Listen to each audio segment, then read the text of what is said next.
Hello and welcome to Mason Cable Networks from the cinema. My name is Alex Dotson, and I'm going to be talking to you about the movies coming out in the Johnson Center Cinema this weekend. Now, some of you may already know about the JC Cinema, but for those who don't, it's one of Mason's best programs. Not only do you get to watch movies for free as a Mason student, but the movies tend to range from merely watchable to top quality filmmaking. Ultimately, my goal for this show is to provide you with a little preview in the week's upcoming films, and hopefully persuade you to go enjoy a free movie the way they're meant to be really experienced on the big screen. Besides, all movies are better when they're free. Now, a little heads up for all of you devoted fans. This is my last show for the semester. I know, hold back your tears. I promise that I will be back as soon as I can next semester, be it late January or early February. With that in mind, the scheduling is a little different for the next few weeks. This weekend, starting Thursday, November 29th, there's only one movie playing.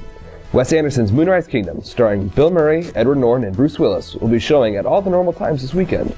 It will also be showing next weekend, starting December 6th, but with a return to normal programming as we get our final feature for the semester, Ted, from, that guy from Family Guy, Seth MacFarlane, starring Mark Wahlberg and Mila Kunis. So let me be painfully clear here. Moonrise Kingdom is showing this weekend at 10 on Thursday, 6 and 9 on Friday, 6 and 9 on Saturday, and 6 on Sunday. Then next weekend, Moonrise Kingdom will be showing at 9 on Thursday, 6 and 9 on Friday, and 6 on Saturday, while Ted plays at 9 on Saturday and 6 on Sunday. That brings us to December 8th, the last night the JC Cinema will be showing movies this semester. Man, that was painfully boring, but necessary and informative. Anyway, Moonrise Kingdom and Ted are two very different comedies. One is an indie romantic comedy exploring the power of young lovers on a small island, while the other is about a grown man who lives with his magically animated teddy bear. Since the decision of which film to see this weekend is simply too much to bear for one mind alone, no pun intended, let's talk about what you're going to be seeing this weekend and next.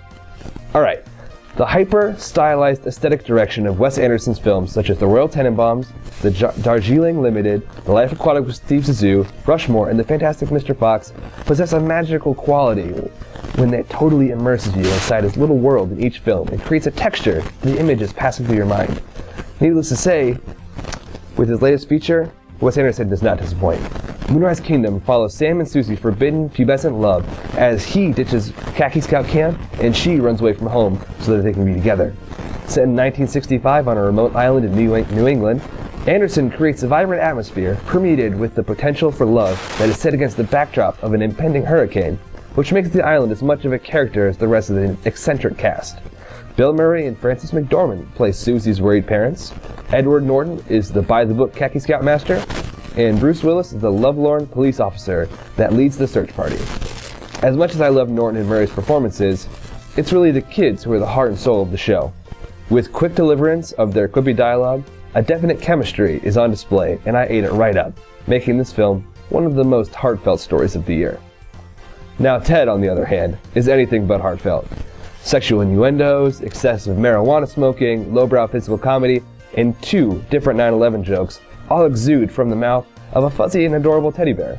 Normally, I would have thought this was a really funny movie without the bear, but the fuzziness seemed to enhance the hilarity.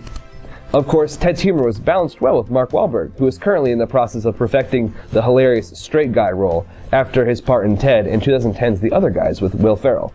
Anyway, the story is set as a buddy comedy between the teddy bear and the guy who wished his bear was alive 20-something years ago. Then there's the driving force behind Wahlberg's need to grow up, his girlfriend of 4 years, Lori, played by the beautiful Mila Kunis. However, Kunis holds her own as she is no stranger to the comedy scene.